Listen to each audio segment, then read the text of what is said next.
I mean, this is the healthiest version of Florida right here. Just take that in. That is the smell of life right there. So I'm out here. This is near Tampa. It's mangrove, swamp, coastal, floodplain. So very mix of salt and fresh essentially. And obviously lots of vegetation, lots of algae, lots of seagrass. Very rich life. Just, I mean, abundant plants, everything. But what's interesting is usually when you think of like nice smell in nature or a nice relaxing afternoon in the sun, you think of a nice crisp clean air, maybe a little breeze. You're like, ah, this is nature. You hear the birds, hear the the waves.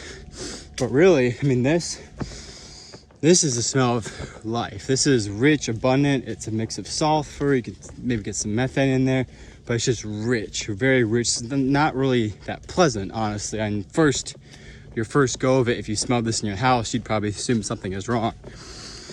But this, I mean, just look at the abundance in here. There's mangroves, there's tons of vegetation. The sea is right here. This is the intercoastal.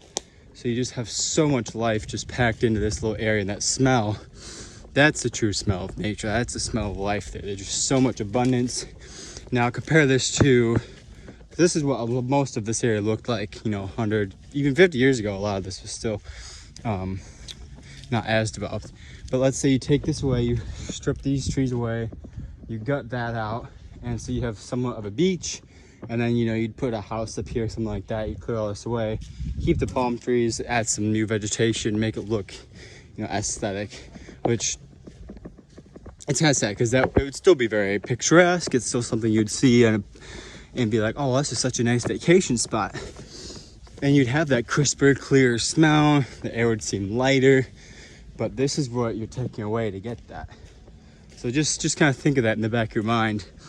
Like a rich, like a swampy smell in a good way in nature is usually a very good sign, where a very crisp, clean is almost kind of a dead air, if you want. It's like a desert air is gonna be very just empty.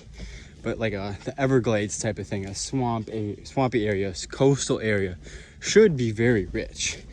Obviously, so just think, contrast to this, something like this, water. It's got a bunch of algae buildup here, which is good. I mean, algae kills things and brings life to other things, which is part of nature. Water here, tons of life in there. You'll find tons of fish. There's fish even right over there, actually. I would say if it was a dolphin, I want to jump in. Okay, I'm not seeing it anymore. But you have right here this transition right here. You have water, coast, algae, this grass here, these mangroves, these sea grapes, you've got palm trees, all right here just make this rich environment. There's tons of crabs, snakes, fish obviously in the ocean, there's small mammals over here. This is really just abundant life, but you cut all this down, you still get the nice beach, you remove all the algae, you move all these roots, you keep some of it for aesthetic. Let's say you put a house right here, you keep that palm tree up and then that one up, you put a house right there. It'll look very nice, but you are not keeping it the way it was, and you're really missing out if you think that was the true nature there, the true beauty. So I think, a cool solution would be, just when we develop stuff like this, we leave much more of it undeveloped, and you could still have a little plot here, just a clearance for the house and a view, but you don't need to gut this whole thing out.